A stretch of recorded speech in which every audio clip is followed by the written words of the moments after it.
Remember in the Meike 35mm f/0.95 video that I made a few weeks back where I said that I didn't really want to do any more f/0.95 lenses because it's boring? Well, well, well. How the turntables.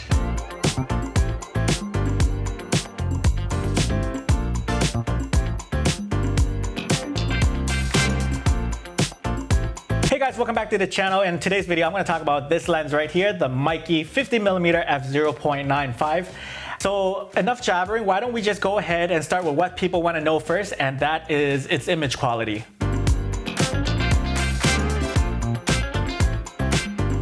So this lens is sharper than I thought it was going to be, being that it is an f/0.95 lens. I was thinking that it may have some softness issues like other f/0.95 lenses wide open. This lens shot wide open does have some decent sharpness, and this is me shooting with the 40 megapixel sensor, the Fujifilm XT5. But there is a caveat though. If you shoot at the minimum focusing distance, then you're going to see some of that softness, some of that loss of contrast, that hazy look.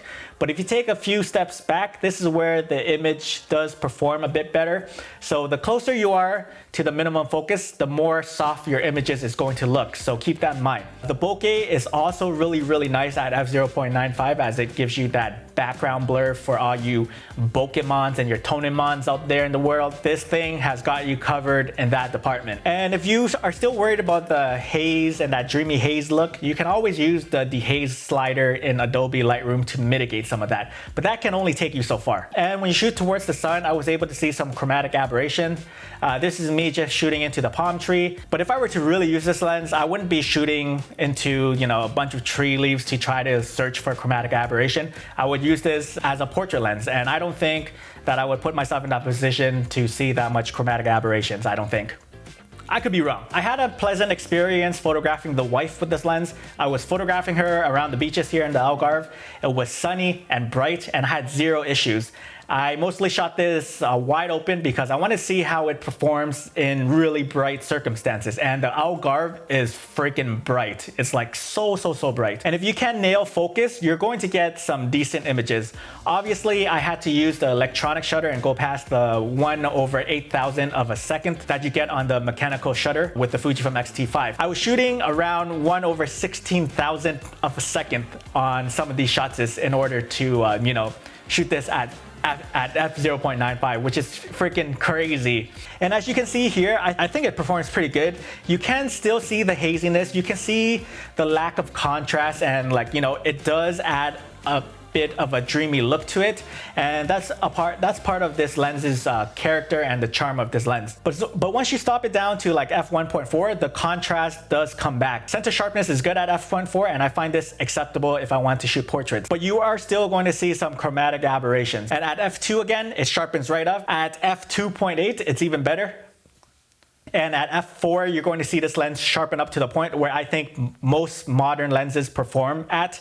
So that's pretty good. And if I wanted to go for a more modern look, f4 is where I'm going to be shooting at with the Meike 50mm. And this lens goes all the way to f16. And again, if you don't like that haziness you get at f/0.95, then I recommend staying somewhere between f2.8 and f4. This is my sweet spot that I found that works for my taste. But then again, if you're buying this lens, chances are you're going to be shooting this at f/0.95. So I'm not going to tell you how you should shoot, you know, because you're an adult. You can do whatever you want. You're a grown-ass man or woman. Bunch of cool kids. No! What am I gonna do now? There's like no rim light on this. I'm not gonna be 3D popping out of the frame. But again, it's nice to see that this lens does perform quite well when stopped down. I'm quite impressed with the image quality. Let's move on to the build quality.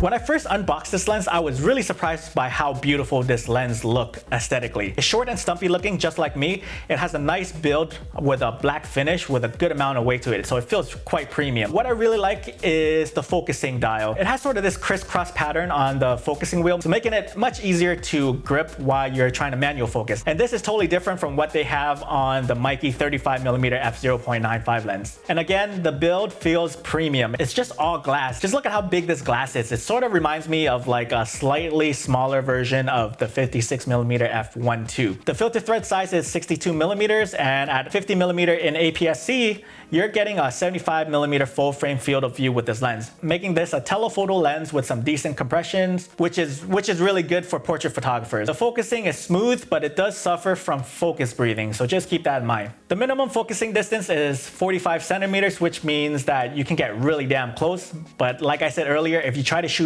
at the minimum, it's just going to be super hazy. I think the color and the aesthetics of this lens look great, and it looks even better paired with my Fujifilm X-T5. It looks really sleek. My complaints that I have with the Meike 35mm f0.95 was with the focusing ring. It's not well dampened. It does feel a bit loose for my liking. But with this 50mm, and I can say that the focusing is well dampened in order to give you that slight bit of resistance for that extra control you would need to just concentrate on just manually focusing.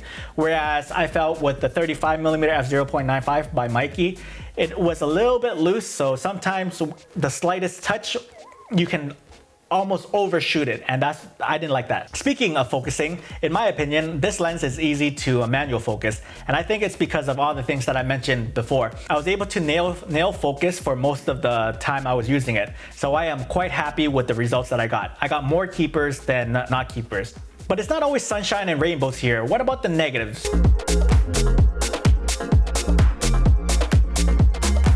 The haziness at f0.95, this lens does not hold its contrast well at f0.95, but it's not the worst that I've seen from an f0.95 lens, so just keep that in mind. As expected, you shouldn't shoot wide open towards the sun because it's just going to be a bad time, especially for this lens. The flares and the ghostings are very apparent in this lens, but it's not a surprise given that this lens is a wide aperture lens, and it tends to happen a lot with these type of lenses out there. And because of the glaring and ghosting, you would think that Meike would provide a lens hood for that, but unfortunately this lens does not come with a lens hood. And the aperture dial, although better dampened, so it has a better resistance than the Meike 35mm f0.95, I still wish that this aperture dial was clickable, because if it was clickable, there would be a hard stop, there would be a tactile feedback that I would like to know which aperture that I stopped at.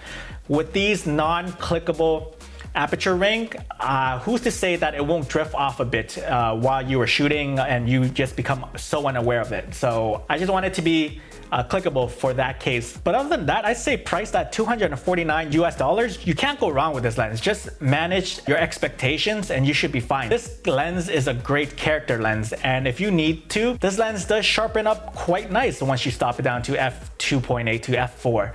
I've been enjoying my time with this lens. It's great paired with the X-T5. I just want to give a special shout out to Meike for reigniting my interest in f0.95 lenses again. The 35mm f0.95 from Meike was also great. I think both their f0.95 lenses are great. So Meike, you're doing a fantastic job. So if you're interested in any of the Meike f0.95 lenses, please use my affiliate links down in the description below, as it helps support the channel. And because of that, I can keep creating videos like this for you guys. So I would super appreciate that. And I also have a question for you guys.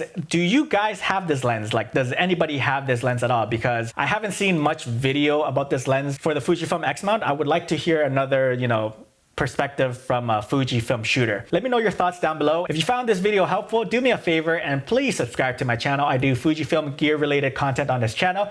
And as always, my name is Tongue, and I'll see you in the next video. I love you. Goodbye.